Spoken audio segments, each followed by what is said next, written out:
காலமே நீ எழுந்து கடவுளை துதி. காலமே நீ எழுந்து கடவுளை துதி நந்து. கால தாமதம் நந்தந்து என் மனமே. ஹல்லேலூயா. ஆண்டவராகிய இயேசு கிறிஸ்துவின் நாமத்தினாலே உங்கள் யாவரையும் நாங்கள் வாழ்த்துகிறோம். இந்த காலை வேளையிலும் கூட தேவனுடைய நாமத்தை நாம் ஒன்று சேர்ந்து துதித்து அவருடைய நாமத்தை நாம் மகிமைப்படுத்துவோம். அப்படியே எல்லோரும் இருக்கிற இடங்களில் அப்படியே தேவனுடைய நாமத்தை நாம் மகிமைப்படுத்துவோமா? ஒரு பாடலை கூட பாடுவோம். எபினேசரே ஆராதனை, என் துணையாளரே உமக்கே ஆராதனை. மறப்பேனோ உமது அன்பை, நான் மறப்பேனோ. நல்ல எல்லாரும் இருக்கிற இடங்களில் உள்ளத்தின் ஆழத்திலிருந்து உணர்ந்து தேவனுடைய நாமத்தை நாம் மகிமைப்படுத்தி பாடலாம்.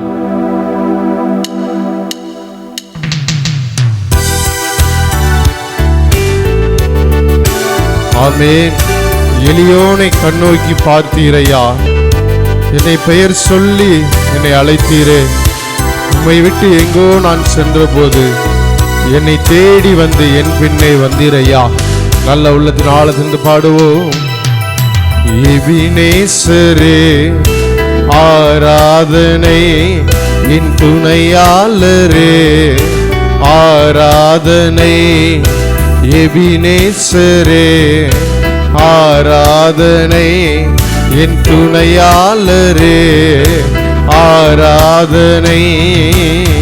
மறப்பேனோ உமது அன்பை, நான் மறப்பேனோ உமது அன்பை.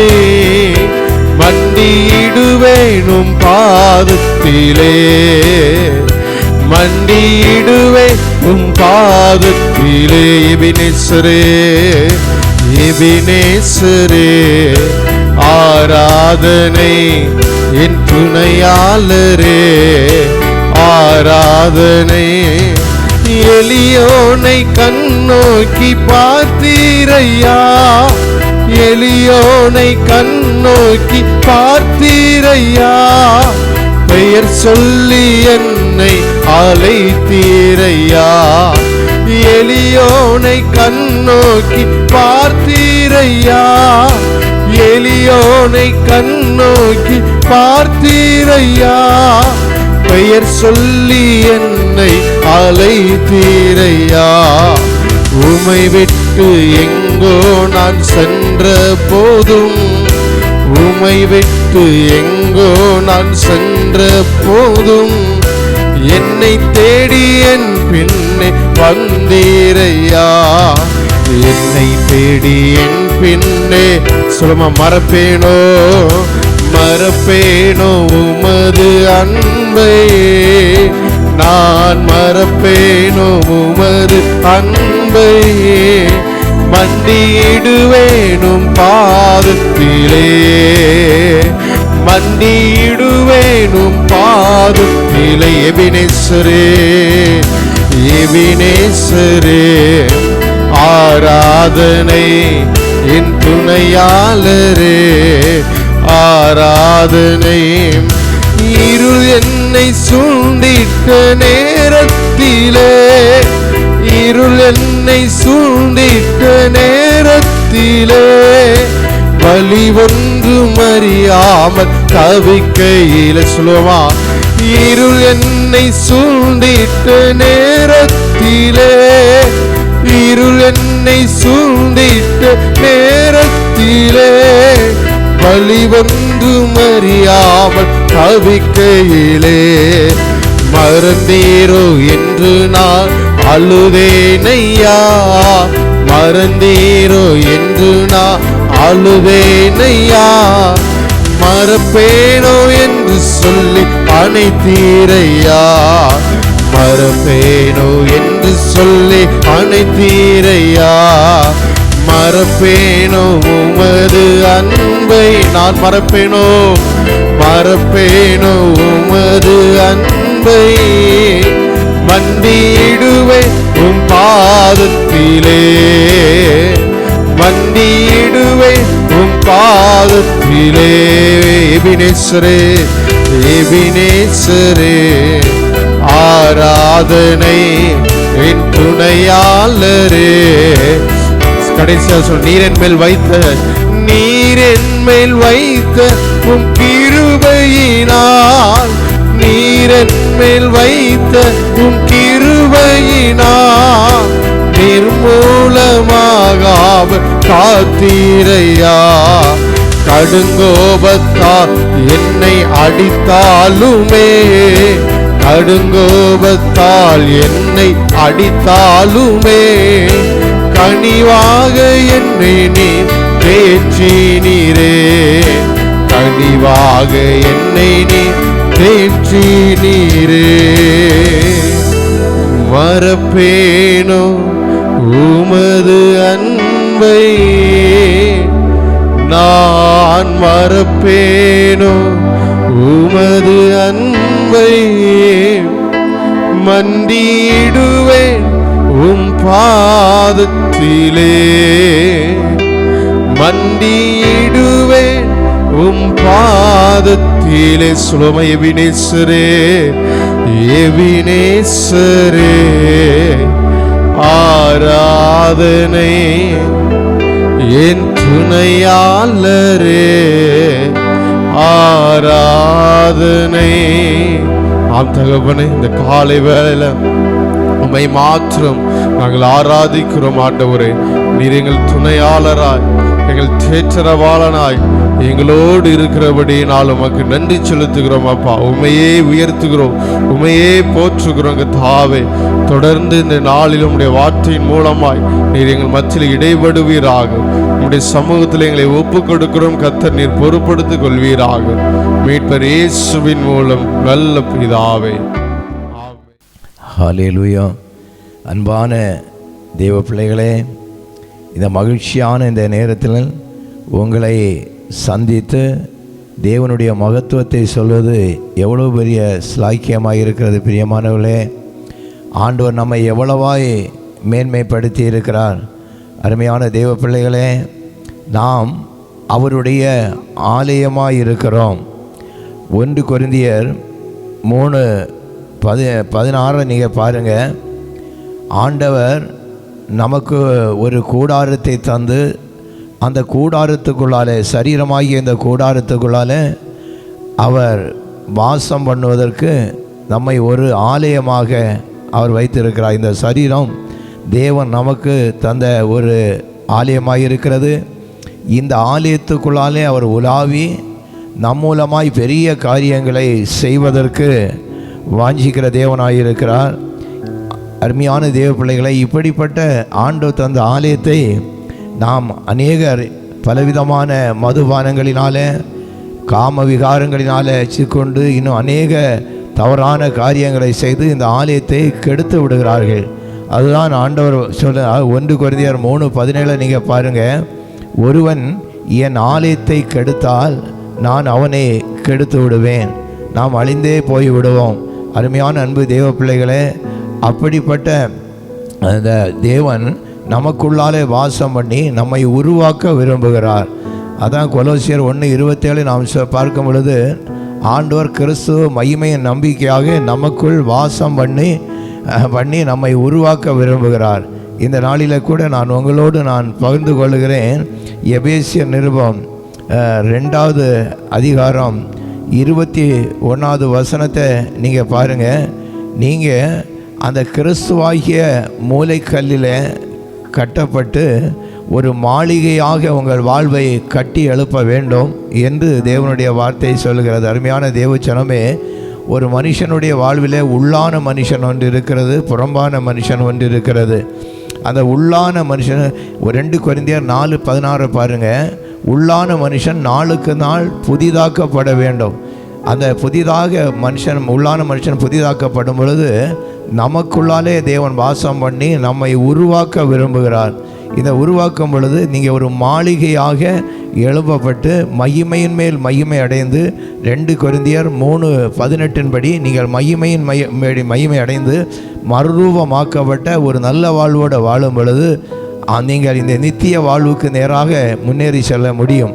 அதுதான் ஆண்டவர் சொல்லும் பொழுது இந்த 1 கொரிந்தியர் 3:11 பாருங்கள். அங்கே ஒரு மனுஷன் அவனுடைய வாழ்க்கை அல்லது உள்ளான மனுஷன் எப்படி கட்டப்படுது என்று சொல்லி எழுதப்பட்டிருக்கிற நான் வாசிக்கிறேன், கவனியுங்கள். அந்த 1 கொரிந்தியர் 3வது அதிகாரம் 11 படிக்கிறேன். கட்டப்படுகிற போடப்படுகிற அஸ்திபாரத்தை ஆகிய இயேசு கிறிஸ்துவை அல்லாமல் வேறொரு அஸ்திபாரம் போட ஒருவனாலும் போடக்கூடாது. ஆம், அருமையான தேவச்சனமே, ஆண்டவர் திட அஸ்திவாரமாகிய மூளைக்கல்லாயிருக்கிறார்.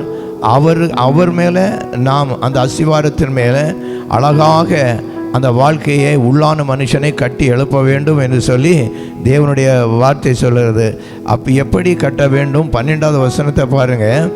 ஒருவன் பொன்னினால் கட்டுகிறான், ஒருவன் வெள்ளியினால் கட்டுகிறான், ஒருவன் விலையேறப்பெற்ற கல், அடுத்த மரம், புல், வைக்கோல், இப்படி 6 வகையான அந்த நிலைகளை ஆண்டவர் சொல்லுகிறார். இதை நீங்கள் எப்படி இந்த உலக வாழ்வில் நீங்கள் கட்டப்படுகிறீர்கள், உள்ளான மனுஷனை எப்படி கட்டுகிறீர்கள், உள்ளுக்குள்ளால கிறிஸ்து எப்படி உங்களுக்குள்ளால வாசம் பண்ணுகிறார், நீங்கள் ஒரு மாளிகையாக கட்டப்படுகிறீர்களா என்று சொல்லி ஆண்டவர் உங்களை சோதிக்கிறவராக இருக்கிறார். அதுதான் இங்கே கீழே இருக்குது சொல்லப்பட்டிருக்குது. அந்த அக்கினியினாலே அது சோதிக்கப்படும். 15வது வசனத்தை பாருங்கள். 1 கொரிந்தியர் 3:15 நீங்கள் பாருங்கள். ஒருவன் கட்டினது வெந்து போனால் நஷ்டமடைவான், அதனால் நஷ்டப்படாமல் இருந்தால் அவன் ஆதாயத்தை பெறுவான். இந்த உலகத்தில் அநேகர் ஊழியத்தை கட்டுகிறார்கள், அநேகர் தன்னுடைய வாழ்க்கையை கட்டி இயேசுவே என்று சொல்லி இந்த வாழ்க்கையை கட்டி கொண்டிருக்கிறார்கள். ஆண்டவர் சோதித்து பார்க்கிறார், நீ எப்படி கட்டுகிறாய், உன் வாழ்க்கையை எப்படி கட்டுகிறாய், உன் உள்ளான மனுஷன் எப்படி இருக்கிறது, ஒரு மாளிகையாக எழும்புகிறதா என்று சொல்லி ஆண்டவர் நம்மை சோதித்து பார்க்கிறார். அருமையான தேவச்சனமே, அதனால் நாம் சோதிக்கப்படக்கூடிய ஒரு வாழ்ந்து கொண்டிருக்கிறோம். இப்படி நமது வாழ்க்கையை கட்டுவதற்காக ஆண்டவர் நமக்கு தந்திருக்கிற ஒரு பெரிய கிருபை என்னன்னு சொன்னால் அது விசுவாசமே. 1 பேதுரு 1வது அதிகாரம் 7வது வசனத்தை நீங்கள் பாருங்கள்.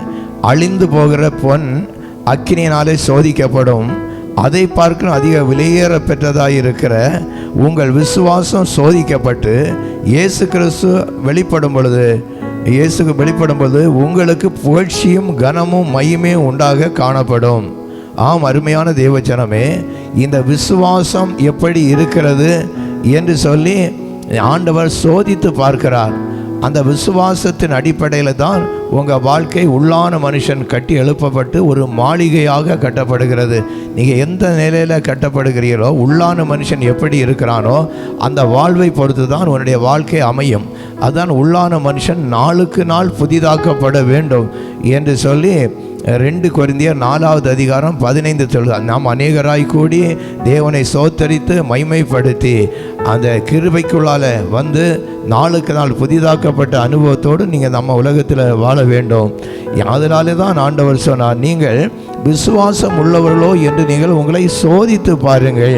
2 கொரிந்தியர் 13:5 பாருங்கள். நீங்கள் சோதித்து பாருங்கள், கிறிஸ்து உங்களுக்குள்ள இருக்கிறாரா என்று நீங்கள் சோதித்து பாருங்கள். கிறிஸ்து உங்களுக்குள்ள பராக்கிரமசாலியாக இருக்கிறாரா என்று நீங்கள் சோதித்து பாருங்கள். நாம் ஜெபிக்கிற ஜெபங்கள் அற்புதத்தை கொண்டு வருகிறதா? நாம் ஜெபிக்கிற ஜெபம் மேன்மையான வாழ்வுக்கு நேராக நம்மை வழி நடத்துகிறதா? நம்முடைய வாழ்வு எந்த நிலையில் கட்டப்பட்டு இருக்கிறோம்?